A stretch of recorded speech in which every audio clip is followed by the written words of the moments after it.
Bonjour à tous et bienvenue sur votre chaîne YouTube académique Canal BIA. Aujourd'hui, nous aborderons le domaine 1 consacré à la météorologie et plus particulièrement les notions de circulation générale, de masse d'air et l'étude des vents. Dans cette émission, je serai accompagnée de Véronique Loire et Dominique Ducoran, formatrices de BIA. Très bonne émission à tous!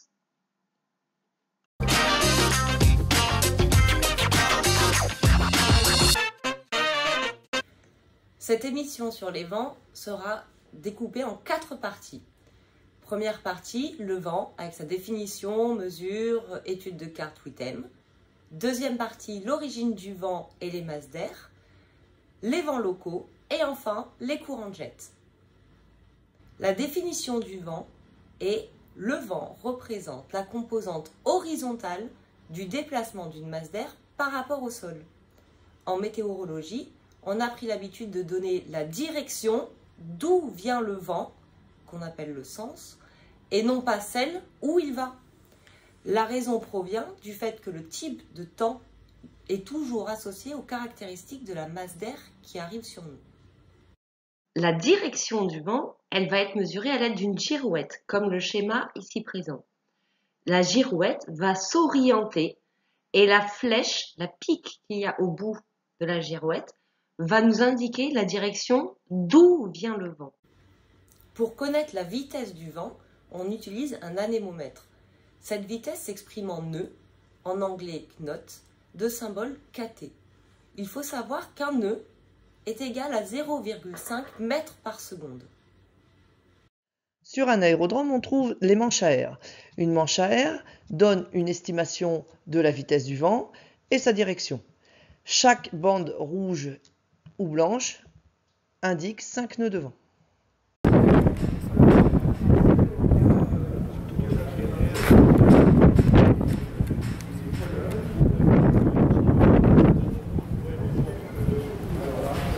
L'air se réchauffe par convection, devient moins dense et monte en altitude, créant ainsi une zone de dépression.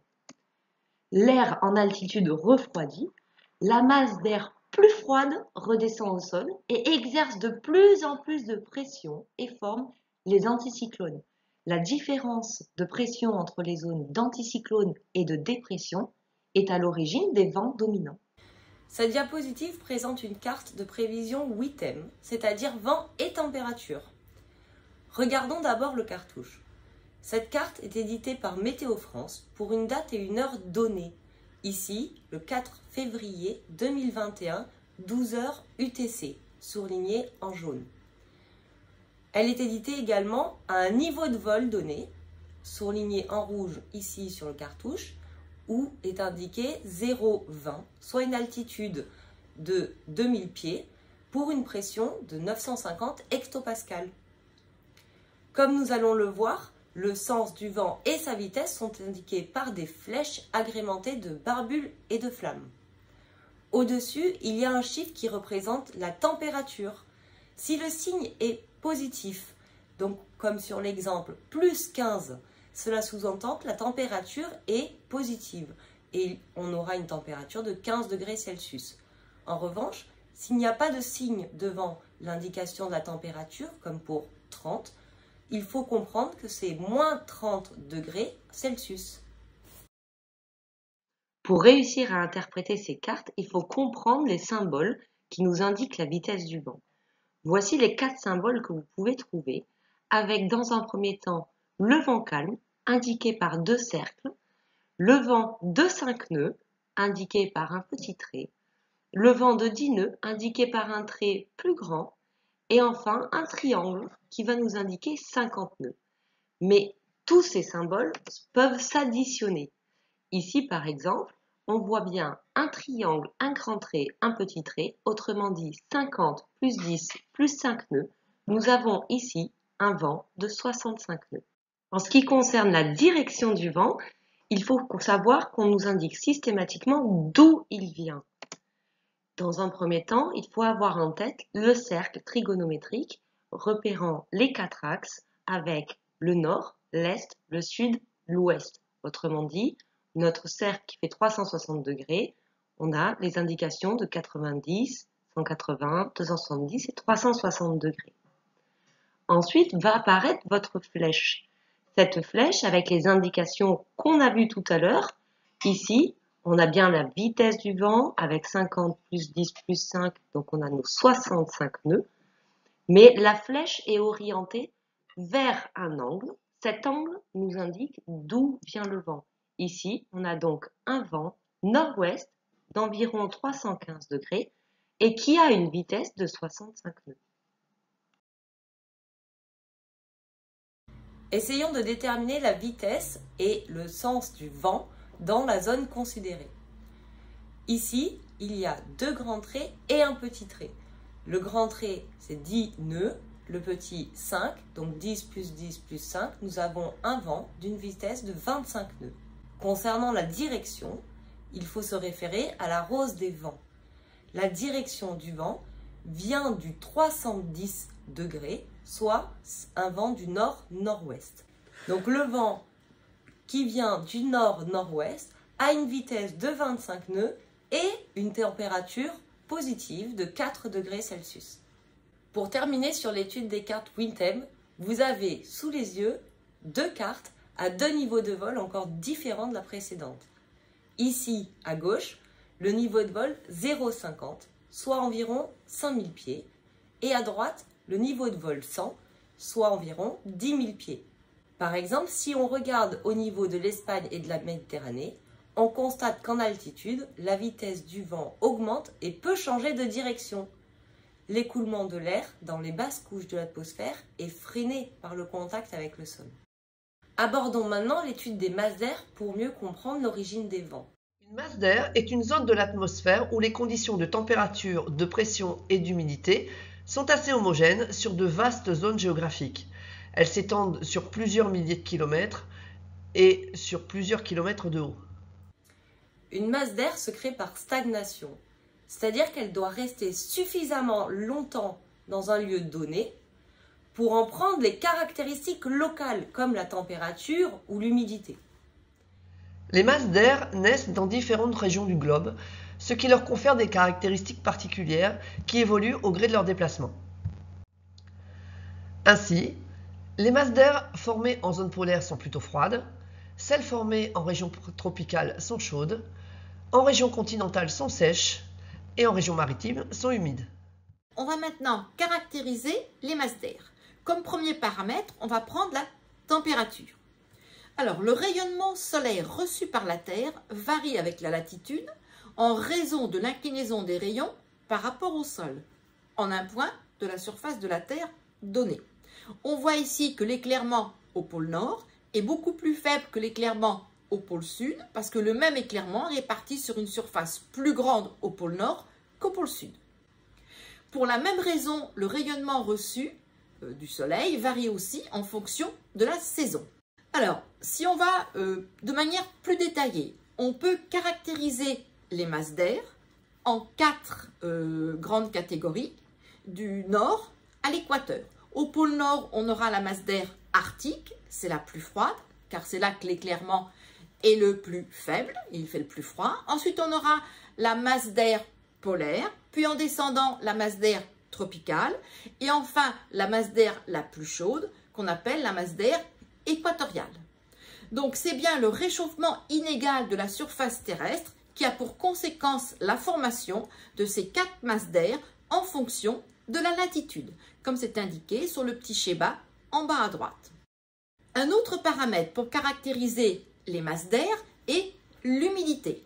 En effet, la masse d'air peut se trouver soit au-dessus du continent, et on parlera de masse d'air sèche, soit au-dessus de la mer, et on parlera de masse d'air humide. Alors, on va étudier ce qui se passe au niveau des masses d'air comprises entre les latitudes 30 degrés nord et 30 degrés sud. Pour cela, il nous faut introduire le phénomène de convection pour expliquer comment l'air circule entre deux zones de température différentes. Exemple, au niveau de l'équateur, l'air est chaud, peu dense, il va s'élever. Ce sont les petites flèches rouges qui sont marquées au niveau de l'équateur. Il va se créer ainsi une zone de dépression au niveau du sol. Mais parallèlement, cet air chaud va continuer à s'élever, va se détendre et se refroidir. Et l'air en altitude qui est refroidi et devenu plus dense, il va redescendre vers le sol en exerçant une pression plus grande à la surface du sol, ce qui forme un anticyclone. Alors, en résumé, de façon synchrone, au niveau du sol, l'air va circuler de la zone anticyclonique, zone de haute pression, vers la zone dépressionnaire, zone de basse pression, pour combler, entre guillemets, le vide laissé par l'ascension de l'air chaud. Alors, on va maintenant généraliser. Ce qu'on a étudié au niveau de l'équateur se retrouve en effet partout à la surface du globe terrestre, ce qui conduit à l'existence de plusieurs cellules entre l'équateur et le pôle Nord. On peut maintenant classer les masses d'air en fonction du paramètre pression. Et on fait ainsi apparaître 4 zones de pression différentes en fonction de la latitude, 2 masses d'air anticycloniques, haute pression, et 2 masses d'air dépressionnaires, basse pression. Il en va de même dans l'hémisphère sud. Alors maintenant, on peut aller un peu plus loin. En effet, on a déjà vu que le vent circule naturellement des zones de haute pression, appelées anticyclones, vers les zones de basse pression, appelées dépression. On peut donc représenter le sens du vent dans les différentes cellules, puisqu'on connaît la position des anticyclones et des dépressions. Alors, jusqu'à présent, on n'a pas considéré la rotation de la Terre, on a fait comme si la Terre ne tournait pas, à savoir que le vent irait directement de la haute pression vers la basse pression. En fait, le mouvement de rotation de la Terre sur elle-même engendre pour tout corps en mouvement à la surface du globe une force perpendiculaire à sa vitesse de déplacement. Alors, vous avez ici sur le petit schéma représenté en pointillé le vent en l'absence de rotation de la Terre, c'est-à-dire comme si la Terre ne tournait pas. Si maintenant on revient à la réalité, on sait que le vent est dévié vers la droite dans l'hémisphère nord et vers la gauche dans l'hémisphère sud. Donc les flèches représentées en jaune représentent en fait la déviation des vents dans l'hémisphère nord et dans l'hémisphère sud pour tenir compte de la rotation de la Terre. Alors on a résumé ici la circulation générale des masses d'air autour du globe qui se traduit globalement par l'existence de vents. Vous avez entre l'anticyclone du pôle Nord et le parallèle à 60 degrés des courants polaires d'Est, en dessous des courants tempérés d'Ouest, après les vents qu'on appelle les calmes subtropicaux, et enfin tout près de l'équateur, entre latitude 0 et latitude 5 degrés, les alizés. Donc la direction de ces vents, c'est bien la direction réelle qui tient compte de la rotation de la Terre. Au début, on avait dit que le vent allait des hautes pressions vers les basses pressions. Mais la force de Coriolis, que l'on a évoquée dans la diapositive précédente, entraîne une déviation des vents vers la droite dans l'hémisphère nord. C'est le météorologiste néerlandais Wiebalo qui a défini la règle qui relie la pression à la direction du vent. Dans l'hémisphère nord, par exemple, le vent tourne autour des anticyclones dans le sens du mouvement des aiguilles d'une montre, alors qu'il tourne autour des dépressions dans le sens inverse. Dans l'hémisphère sud, c'est bien sûr le contraire. Par ailleurs, le vent est presque parallèle aux lignes isobares, les lignes d'égale pression qu'on va bientôt définir. Il laisse les basses pressions à gauche et les hautes pressions à droite. Ainsi, quand on a le vent dans le dos, les hautes pressions anticyclones sont à notre droite. Si on essaye d'appliquer cela sur la photo, on s'aperçoit que au niveau des Açores, on a une zone d'anticyclone, alors qu'au niveau de la Norvège, on a une zone de dépression. Le vent va donc circuler du nord vers le sud, enfin nord-ouest, sud-est, entre la zone d'anticyclone et la zone de dépression. Pour vous assurer d'avoir bien compris la règle de Wibalo, voici un exemple de question issue des annales du BIA. Si un observateur se place face au vent dans l'hémisphère nord, la dépression et l'anticyclone se situent de la manière suivante. A. Anticyclone sur sa droite, dépression sur sa gauche. B. Anticyclone devant lui, dépression derrière lui. C. Anticyclone sur sa gauche, dépression sur sa droite.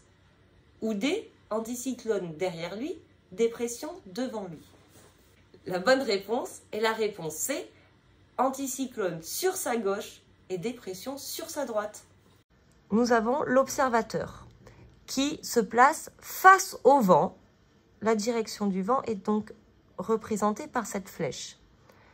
Si le vent est dans cette direction, alors autour de lui, il va y avoir des circulations d'air de part et d'autre dans ce sens-là. La diapositive précédente nous explique que lorsque le vent tourne dans l'hémisphère nord, dans le sens du mouvement des aiguilles d'une montre, c'est qu'au centre, il y a un anticyclone. Et quand c'est dans le sens inverse, c'est qu'il y a une zone de dépression. On peut donc affirmer que l'observateur, comme il est face au vent, a bien l'anticyclone à sa gauche et la dépression sur sa droite. Abordons à présent l'étude des cartes isobars. Vous en avez un exemple ici du site Météociel, que vous pouvez consulter librement chez vous. En météorologie, une isobare désigne une ligne dessinée sur la carte qui relie les points d'égale pression.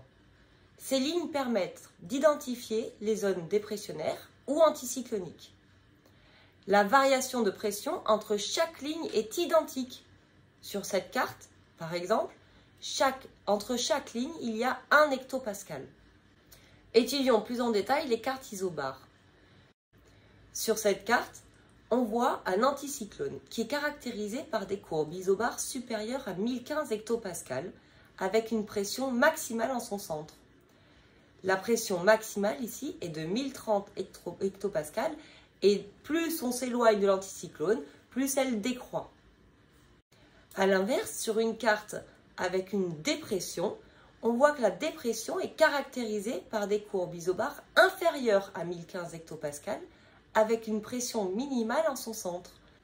Elle diminue de la périphérie vers le centre puisqu'on passe de 1010 hectopascal à l'extérieur à 990 en son centre. Un col barométrique est situé dans une zone entre les dépressions et des anticyclones disposés en croix. Le col est toujours identifié comme une zone de très faible gradient de pression. Dans ce secteur, le vent sera de direction variable et le temps aussi. Cet endroit précis est favorable au brouillard en hiver et aux orages en été, dû à l'accumulation d'humidité par manque de ventilation. Les dorsales sont des axes ou des crêtes de haute pression. Leur origine est au centre de l'anticyclone et elle s'étire vers les zones de basse pression. Dans l'axe d'une dorsale, le vent est généralement faible. Elles sont associées à une amélioration sensible du temps. Le Talweg est un creux barométrique, une vallée de basse pression. C'est une excroissance de la dépression. Il est utile de repérer les Talweg car ils sont associés à une dégradation sensible de la météo. On trouve aussi le marais barométrique qui se situe entre une dépression et un anticyclone. Dans cette zone, la pression varie peu. Cette situation complique les prévisions des météorologues car les flux atmosphériques ne sont pas marqués. Sur une carte météorologique, on peut déduire pour une zone donnée si le vent est fort ou faible, c'est-à-dire si la vitesse du vent est grande ou petite. En effet, Mathilde vous a dit précédemment que la différence de pression entre deux lignes isobars sur une même carte météorologique était toujours la même. Ainsi, plus les lignes isobars sont proches les unes des autres, plus le vent est fort.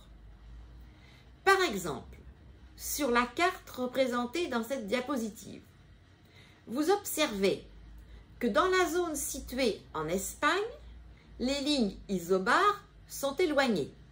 On peut donc en déduire que le vent est faible dans cette zone. Alors que, au voisinage de la dépression, tout au nord, les lignes isobares sont resserrées, ce qui signifie que le vent est plus fort. Ce qu'il faut retenir, le vent dû au gradient de pression est d'autant plus fort que les lignes isobares sont plus resserrées. La vitesse du vent augmente avec l'altitude car les frottements avec le sol diminuent. La flèche bleue représente la direction et le sens du vent. On a vu que le vent est tangent aux isobares et ici, autour de la dépression, le vent s'enroule dans le sens anti-horaire, contrairement aux anticyclones, où le vent tourne dans le sens du mouvement des aiguilles d'une montre. Alors, abordons à présent l'étude des vents locaux qui soufflent en France. Tout d'abord, le Mistral. C'est un vent du nord qui s'engouffre dans la vallée du Rhône, c'est-à-dire la vallée séparée par le Massif central d'un côté et les Alpes de l'autre côté. Ce vent prend naissance quand il y a une dépression au sud des Alpes et un anticyclone situé entre les Açores et le Massif central. Un autre vent du même type, c'est la tramontane, qui est un vent du nord-ouest et qui souffle dans le Bas-Languedoc et le Roussillon. C'est le petit chiffre 2 sur la photo que vous avez sous les yeux. Et vous voyez que ce vent s'engouffre dans la vallée située entre les Pyrénées et le Massif central. Pour que la tramontane apparaisse, il faut également une dépression entre le golfe de Gênes et le golfe du Lion et un anticyclone sur les Açores. Donc finalement, ces deux vents, le Mistral et la tramontane, nécessitent tous deux que l'on ait à droite de la France une dépression, pour faire simple, et à gauche de la France un anticyclone. Et si vous appliquez la règle de Buibalo, eh bien, vous pouvez en déduire bien que le sens du vent est bien, grosso modo, du nord vers le sud. Allons un peu plus loin dans l'analyse de ces deux vents. Vous avez à droite de la diapositive une carte des vents. Vous vous rendez compte ici que les vents soufflent bien globalement du nord vers le sud. Et on remarque que dans le bassin méditerranéen, la force du vent est très importante. Elle est représentée en rouge sur cette carte.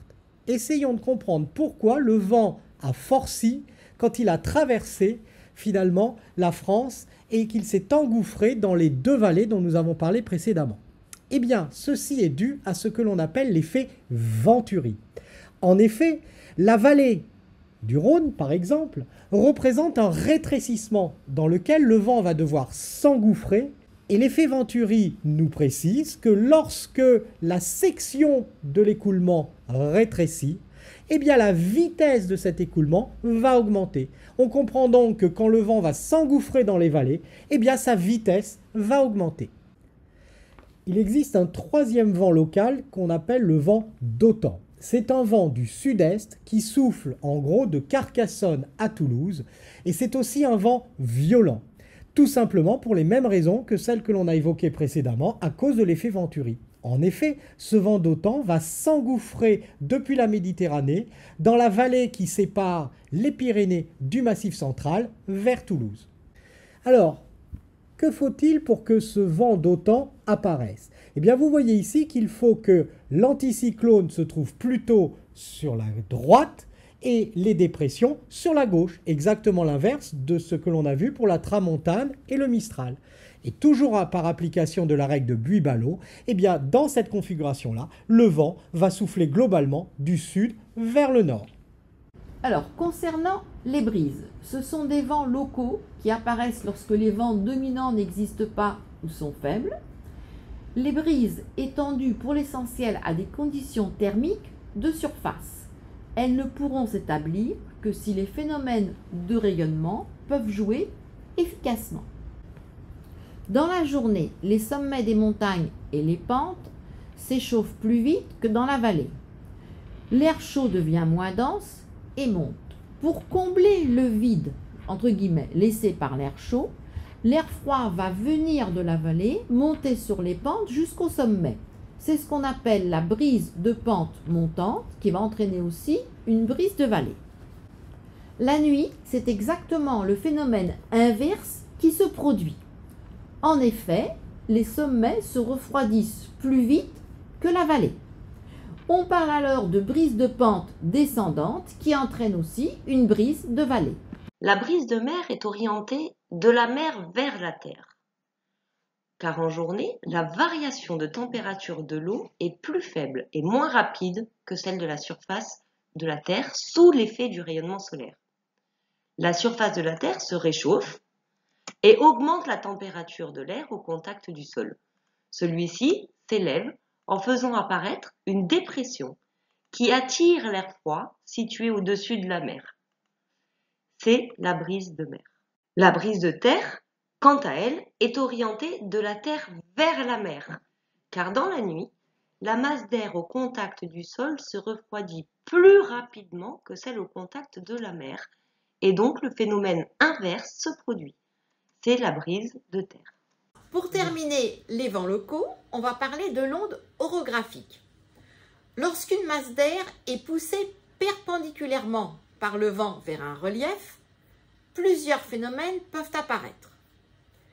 Le phénomène de contournement de l'obstacle, ce qui a pour conséquence de modifier le vent horizontal en surface, le phénomène de soulèvement de la masse d'air, et enfin le phénomène ondulatoire avec modification du vent horizontal et vertical, comme on va le voir maintenant sur la prochaine diapositive. Le choix pour la masse d'air dépend à la fois de la largeur et de la hauteur du relief à franchir, ainsi que de la stabilité de l'air. Si la masse d'air est stable au vent, l'air humide est soulevé par le relief par un vent puissant. L'écoulement sous le vent va prendre la forme d'une sinusoïde qui s'aplatit progressivement sous le vent. L'air réalise ainsi des ondulations semblables à des vagues. J'attire votre attention sur le petit schéma en dessous qu'un phénomène dangereux peut se produire en dessous des crêtes de ces vagues, qu'on appelle des rotors, particulièrement dangereux pour la navigation. Pour terminer cette émission sur les vents, abordons les courants de jet. Un courant de jet, aussi appelé jet stream, symbolisé sur la carte Thamesie Europe par une flèche verte, est un courant rapide que l'on trouve dans l'atmosphère, situé généralement proche de la tropopause.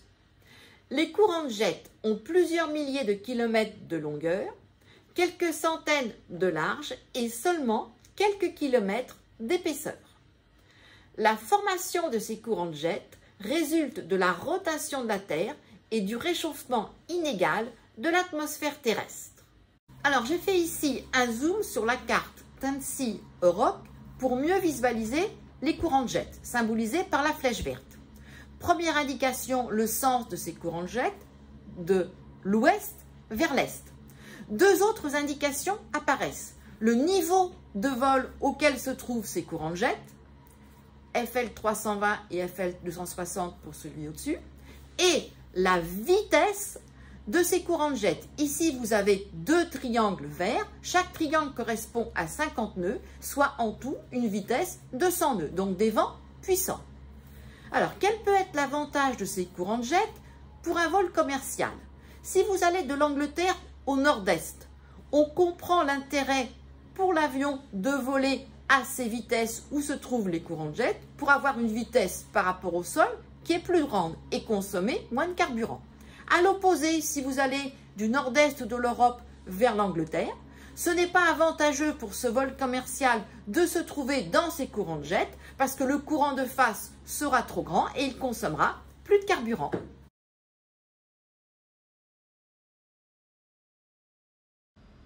Alors, merci Mathilde, Dominique et Véronique pour ces explications. L'émission touche maintenant à sa fin et comme toujours, un petit need to know qui vous permet de lister les points essentiels à retenir au niveau de cette émission. Si un de ces points vous paraît encore flou, n'hésitez pas à revoir la partie de l'émission le concernant.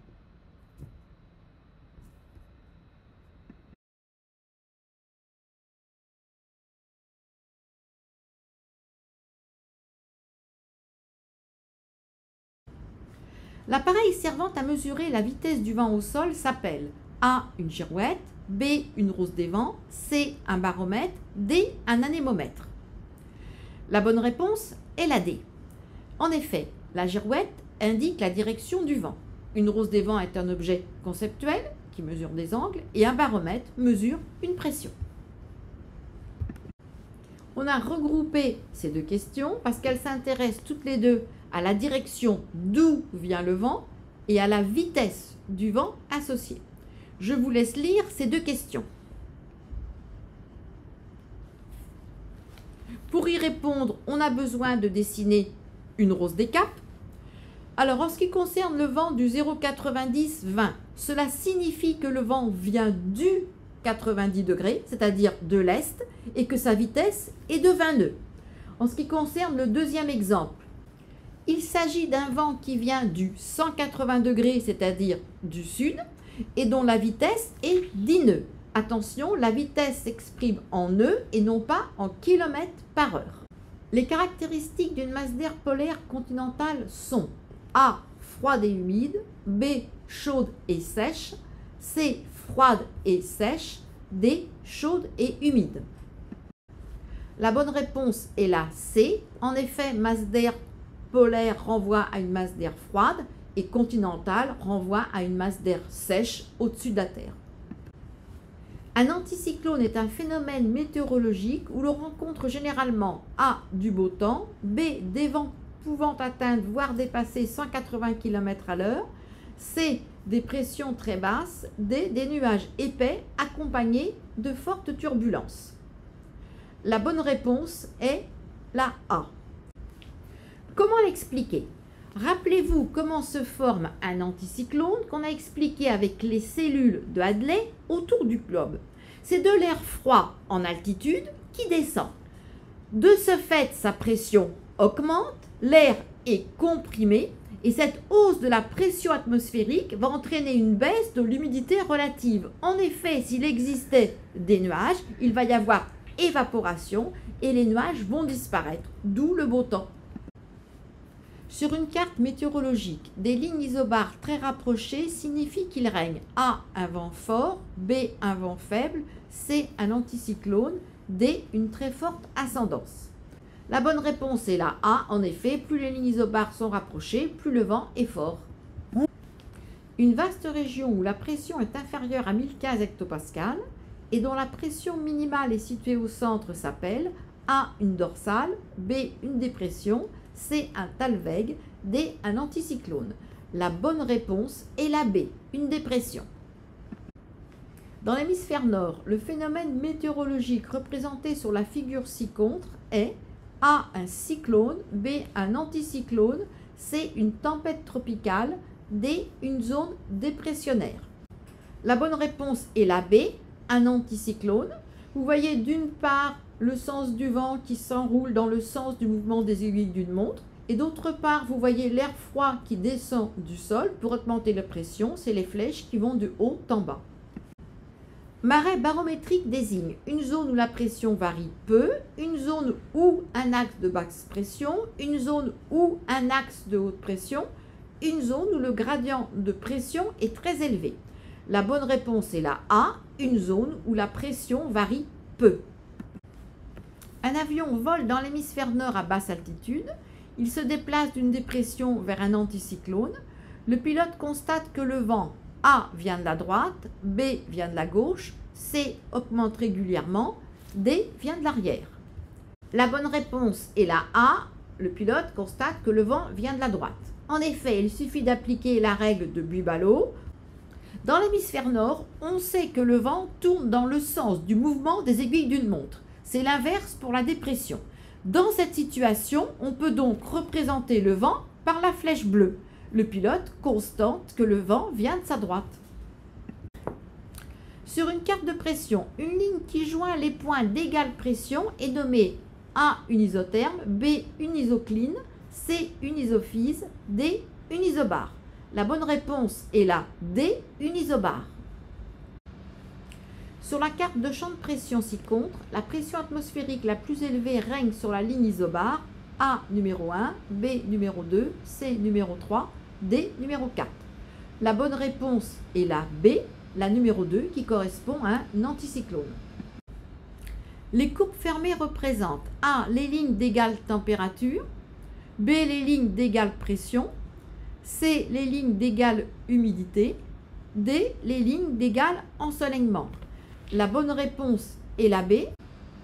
L'anticyclone est situé dans la zone numéro 2. En effet, 1030 hectopascales correspond à la pression la plus élevée. 1,16. Sur la carte des isobars, la dépression est caractérisée par, la bonne réponse est la A, des isobars fermés dont la valeur de pression augmente du centre vers l'extérieur.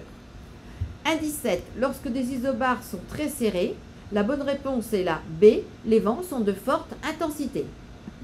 Un Thalweg désigne A, une zone de plus basse pression atmosphérique que les régions environnantes, B, une surpression devant une chaîne de montagnes, C, une zone de ciel clair associée à l'effet de Föhn, D, une zone où l'on trouve des entrées maritimes. La bonne réponse est la A.